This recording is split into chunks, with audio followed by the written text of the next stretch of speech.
Salvatore Nitsa S. Nama saya Satriana Clarentia Irmayanti Wur. Perkenalkan, nama saya Petrus Paulus Laga Kabelen. Perkenalkan, nama saya Filomena Marliana Manis.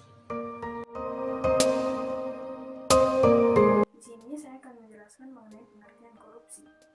Korupsi adalah suatu tindakan seseorang dalam menyalahgunakan kekuasaan untuk mendapatkan keuntungan. Korupsi juga dapat diartikan sebagai salah satu tindakan pejabat publik, baik politisi maupun pegawai negeri, serta pihak-pihak lain yang terlibat dalam tindakan tersebut secara tidak wajar dan tidak legal, menyalahgunakan kekuasaan yang dikuasakan kepada mereka untuk mendapatkan keuntungan sepihak.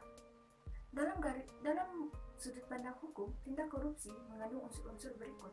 Yang pertama, tindakan yang melawan hukum.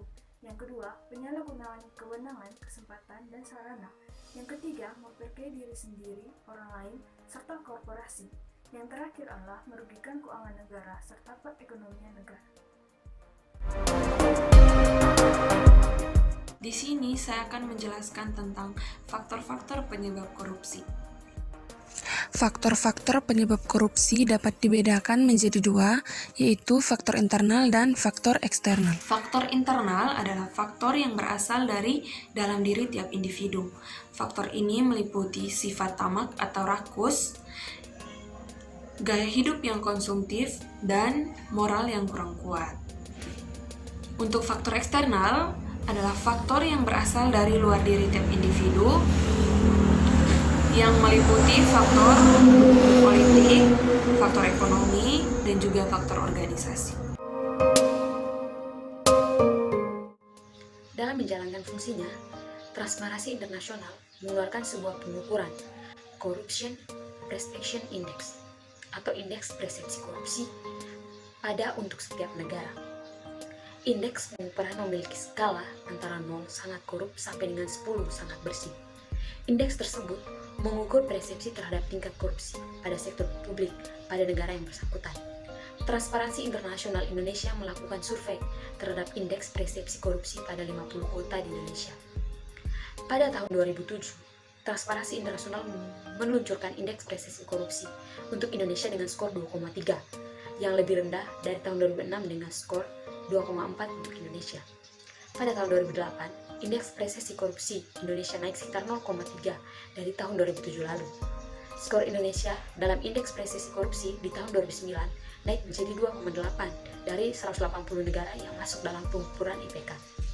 Skor ini dapat dibaca bahwa Indonesia masih dipandang rawan korupsi oleh para pelaku bisnis maupun pengamat atau analis negara.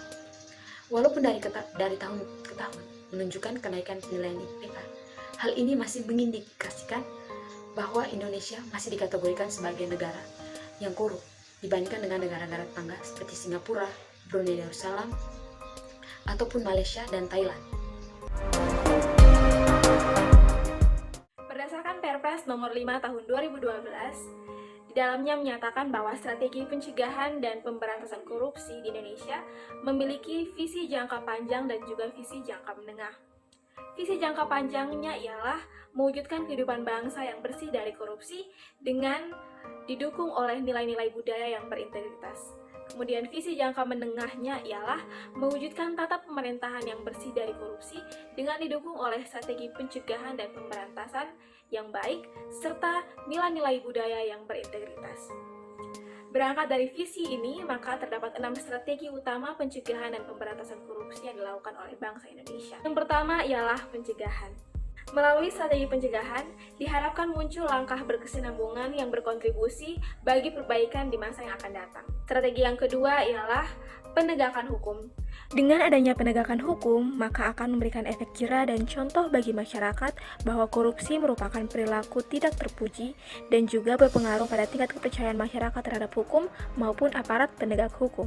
Strategi ketiga ialah harmonisasi peraturan perundang-undangan.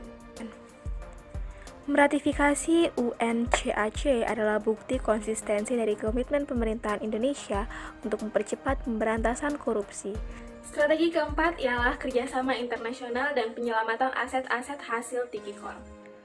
Penyelamatan aset perlu didukung oleh pengolahan aset negara yang dilembagakan secara profesional agar kekayaan negara dari aset hasil tindak pidana korupsi dapat dikembalikan kepada negara secara optimal.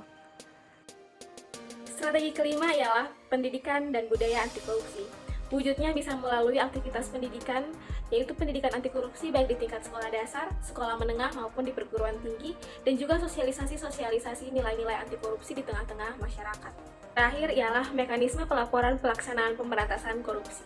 Strategi ini mengedepankan penguatan mekanisme di internal kementerian atau lembaga, swasta, dan masyarakat. Saran yang pertama, pahami segala bentuk korupsi. Seringkali kita sibuk bicara tentang kasus korupsi yang besar-besar dan mengutuk pelaku-pelakunya.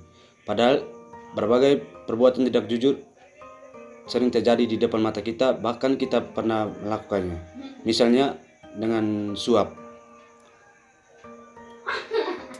Korupsi tidak selamanya berhubungan dengan uang saja, tapi dapat berupa barang atau jasa. Saran yang kedua, hindari sikap ingin jalan pintas.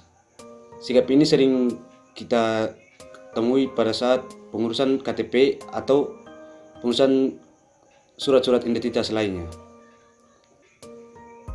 Saran yang ketiga yaitu cari tahu asal-usul hadiah yang sampai pada kita. Sekian materi kami, terima kasih.